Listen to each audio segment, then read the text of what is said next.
SEO सीखने के बाद एक क्वेश्चन जो लगभग सभी फ्रेशर को परेशान करती है वो ये कि मैं एसईओ के इस जॉब को कैसे पाऊंगा, एसईओ के इस इंटरव्यू को कैसे क्रैक करूंगा, वो कौन कौन से क्वेश्चंस हैं जो एसईओ के अंदर पूछे जाते हैं और मैं क्या स्ट्रैटेजी अपना सकता हूं जिससे बाकी सभी कैंडिडेट से मुझे ही सिलेक्ट करे और हर बार सिलेक्ट करे जब भी मैं इंटरव्यू दूं, राइट।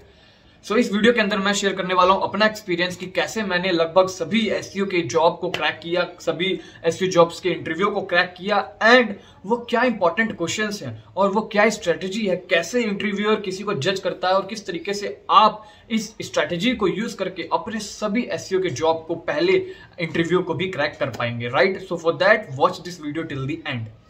अब यहाँ पे एक सिचुएशन ये भी हो सकता है कि आपने अभी एसईओ सीखना स्टार्ट ही किया है, राइट, और आप जस्ट टू नो कि यार कैसे क्वेश्चन पूछे जाते हैं एक बार मैं देखता हूं, तो उस पर्पस के लिए आपने हो सकता है ये वीडियो सर्च किया हो। सो अगर आपको ये भी जानना है कि यार कौन कौन से इंपॉर्टेंट क्वेश्चंस हैं जो मैं अभी एसईओ सीखने के बाद मेरे से पूछे जाएंगे ताकि मैं अभी से ही प्रिपेयर कर लूं, राइट। सो उसके लिए भी आप इस वीडियो को एंड तक देखो।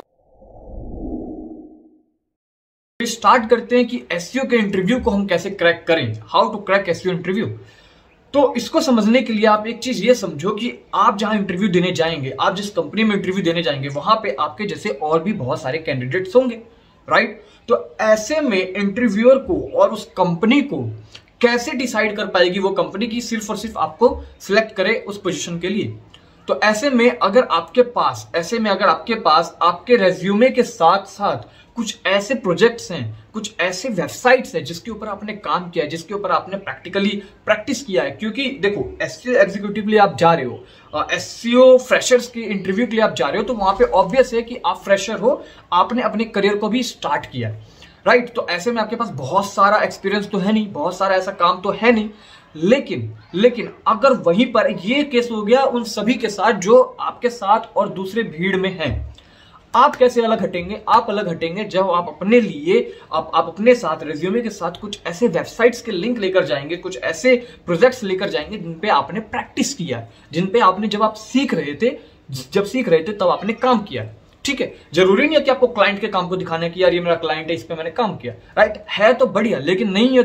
तो ऐसे में आप क्या कर सकते हो, आप ऐसे में वेबसाइट्स और प्रोजेक्ट्स को दिखा सकते हो, मेंशन कर सकते हो, राइट। और वो वहां पे उनको इनसे मतलब नहीं है कि वो वेबसाइट कितनी प्रोफेशनली बिल्ड है, उनको एसईओ के जो इंटरव्यूअर हैं उनको इनसे मतलब नहीं है कि इस वेबसाइट पे कितने ट्रैफिक्स आ रहे हैं, राइट, क्योंकि उनको भी मालूम है you are a fresher, right. तो वहां पे उनको देखना है कि आपने क्या काम किया है, आपने क्या प्रैक्टिकली समझा है चीजों को, आपने क्या प्रैक्टिकली प्रैक्टिस की है।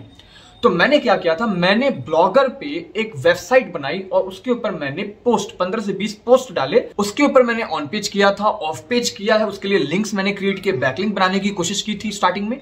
एंड उन सभी चीजों को मैंने रेज्यूमे में मेंशन कर दिया कि ये प्रोजेक्ट है, इस प्रोजेक्ट के ऊपर मैंने काम किया, राइट। उसका वेबसाइट का लिंक मैंने दे दिया, माई वर्क एक सेक्शन बना के, और उन वेबसाइट्स के लिंक को मैंने अपने इंटरव्यूअर को शो किया। मैंने उनको बोला कि सर ये मेरी वेबसाइट्स हैं, इनके ऊपर मैं काम करता हूं, इसके ऊपर मैं प्रैक्टिस करता हूं। ऐसे में क्या हुआ, ऐसे में एक पॉइंट मिल गया उनको आपको चूज करने के लिए बाकी कैंडिडेट के अलावा, क्योंकि बाकी कैंडिडेट भी आपके जैसे ही फ्रेशर है, राइट। बाकी कैंडिडेट भी आपके जैसे फ्रेशर है, लेकिन आपके पास एक प्लस पॉइंट ये हो गया कि आपने बोल दिया, आपने बताया मैंने सिर्फ थ्योरेटिकल नॉलेज गेन नहीं किया, मैंने प्रैक्टिकली प्रैक्टिस भी किया है, जब मैं सीख रहा था तो मैंने काम किया है। तो जब आप ऐसे अपने आप को प्रेजेंट करते हैं तो कॉन्फिडेंस का जो इशू आता है बच्चों के अंदर, कॉन्फिडेंस का इशू आता है जो हमारे दोस्तों के अंदर कि यार कॉन्फिडेंस ही नहीं है मेरे अंदर, मैं कैसे मैं बोलूंगा या कैसे मैं इंटरव्यू दूंगा, राइट। कॉन्फिडेंस लो रहने का बहुत बड़ा रीजन ये भी होता है कि उनके पास एक कोई प्रैक्टिकल कोई प्रूफ नहीं होता जिनको वो शो करे, या फिर उन्होंने प्रैक्टिकली प्रैक्टिस ही नहीं की होती है, राइट। उन्होंने थ्योरेटिकली कोचिंग में गए या फिर कहीं से कोर्स किया है तो वहां पे गए, वहां पे उन्होंने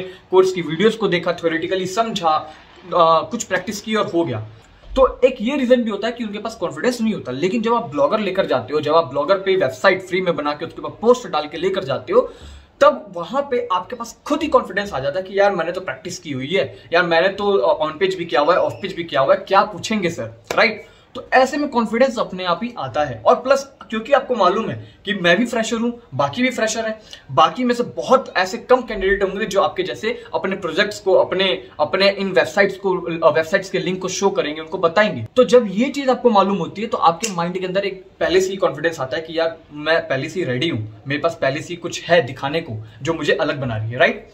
सो आप क्या कर सकते हो, आप आप ब्लॉगर पे वेबसाइट बना के प्रैक्टिस कर सकते हो। वहां पे ना डोमेन चाहिए, ना होस्टिंग चाहिए, राइट, और वो वेबसाइट लाइव होती है जिसको आप कहीं पे भी शो कर सकते हो। सेकंड थिंग आप क्या कर सकते हो, सेकंड थिंग ये, जब आप इंटरव्यू में जाओ तो आपको क्या करना है, आपको ये नहीं करना कि यार मैं इंग्लिश में बोलूंगा, इंग्लिश में सारे जवाब दूंगा तो ही मैं सिलेक्ट हूंगा, और या फिर मैंने हिंदी में जवाब दिया तो मैं सिलेक्ट नहीं हूंगा, राइट। अगर इंटरव्यूअर आपसे क्वेश्चन पूछता है, इंग्लिश में ही पूछता है भले ही, और आपको मालूम है कि मैं इंग्लिश में इतना कंफर्टेबल नहीं हूं, मैं हिंदी में कंफर्टेबल हूं, तो आप इंग्लिश बोलने के चक्कर में अपने कॉन्फिडेंस को लो मत करना। आप हिंदी में ही सभी जवाब को पोलाइटली और कॉन्फिडेंटली देना। जब आप 2-3 बार जवाब देंगे तो इंटरव्यूअर खुद से ही हिंदी में पूछने लगेंगे, क्योंकि उनको मतलब है आपके स्किल से, उनको मतलब है कि आपको कितना प्रैक्टिकल नॉलेज है, आपके पास कितना प्रैक्टिकल नॉलेज है, आप कितनी जल्दी आप रिजल्ट उनको दोगे, राइट। और जब आप कॉन्फिडेंटली जवाब देंगे, पोलाइटली जवाब देंगे, तो एक अच्छे पर्सनैलिटी की भी इंडिकेशन जाती है कि हाँ, कॉन्फिडेंस भी है, स्किल भी है, प्लस प्रैक्टिकल नॉलेज भी है, राइट। तो ऐसे में आपके लिए बहुत आसान हो जाता है जॉब क्रैक करना। थर्ड थिंग जो आप कर सकते हो वो ये, आप क्या कर सकते हो, आप उन सभी टूल्स को मेंशन करोगे कि मैंने इन टूल्स पे काम किया हुआ है। आप सर्च कंसोल, वेब मास्टर, जितने भी टूल्स हैं कीवर्ड रिसर्च के, उन सभी को आप मेंशन करोगे। प्लस अगर हो सकता है तो आप नंबर्स भी मेंशन करोगे कि मैंने ये ब्लॉगर यहाँ पे स्टार्ट किया था, इस टाइम स्टार्ट किया था, अभी तक इतने ट्रैफिक्स हैं, यहाँ से यूजर्स आ रहे हैं, इस कंट्री से यूजर्स आ रहे हैं। मतलब क्या कि आप एक पेज अपने रेज्यूमे में वो ऐड करोगे जहां पे आप अपने रिजल्ट्स के बारे में बात करेंगे, आप अपने प्रोजेक्ट्स के बारे में डिटेल में बात करेंगे, आप अपने टूल्स के बारे में जो आपने सीखा है, उनमें जो भी टेक्निकल चीजें हैं उन सभी को आप मेंशन करेंगे। इस तरीके से जो फ्रेशर्स का 1 पेज का रेज्यूमे होता है, वहां से आपके पास 2 से 3 पेज बन जाएगा। और जब 2 से 3 पेज जब इंटरव्यूअर के हाथ में आता है और वो जब देखते हैं, तो वहां पे चांस बढ़ जाता है, इंप्रेशन बढ़ जाता है कि हाँ, इसके पास नॉलेज है, इस कैंडिडेट के पास कुछ काम किया है इसने, राइट। तो वहां से इंटरव्यू में आपके सिलेक्शन होने के चांसेस बहुत ज्यादा बढ़ जाते हैं और बहुत ज्यादा चांसेस है कि आप पक्का सिलेक्ट हो ही जाएंगे, राइट। तो आपको क्या करना है, अब आपको सिर्फ 1 पेज का रेज्यूमे लेके नहीं जाना है, आपको इन सभी बातों को फॉलो करना है, इन सभी स्टेप्स को फॉलो करना है। And I am sure and I am confident कि आप आराम से एसईओ की जॉब को क्रैक कर लेंगे। और जब आप ये सारी चीजें करेंगे तो मुझे मालूम है कि आपके अंदर एक कॉन्फिडेंट अलग से ही होगा, क्योंकि आपको भी मालूम है कि बाकी फ्रेशर्स कैसे आने वाले हैं और आप कैसे जा रहे हैं, राइट। अब बात करते हैं उन इंपॉर्टेंट क्वेश्चंस के बारे में, अब बात करते हैं उन कॉमन क्वेश्चंस के बारे में जो लगभग हर इंटरव्यूअर आपसे पूछेंगे जब आप इंटरव्यू देने जाएंगे। क्योंकि वीडियो लंबा हो रहा है तो मैंने क्या किया है, मैंने आपके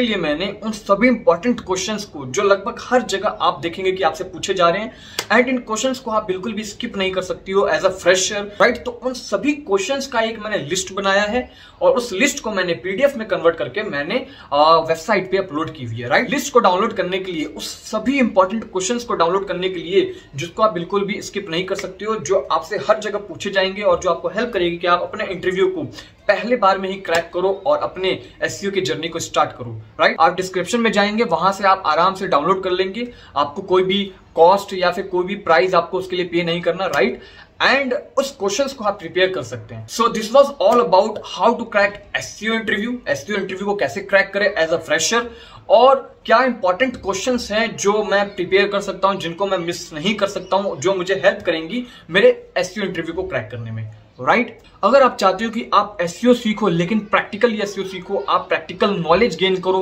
प्रैक्टिकली प्रैक्टिस करके सीखो और एक फाउंडेशन बिल्ड करो जिसकी हेल्प से आप एडवांस एसईओ भी सीख पाओ, आप अपने लिए जॉब भी क्रैक कर पाओ, प्लस आप अपने लिए इवन एजेंसी और अपना बिजनेस और स्टार्टअप भी स्टार्ट कर पाओ, राइट। सो उसके लिए हमने एक एसईओ फ्री कोर्स आपके लिए लॉन्च किया है। So till then, self learn, believe and achieve. Bye bye, take care.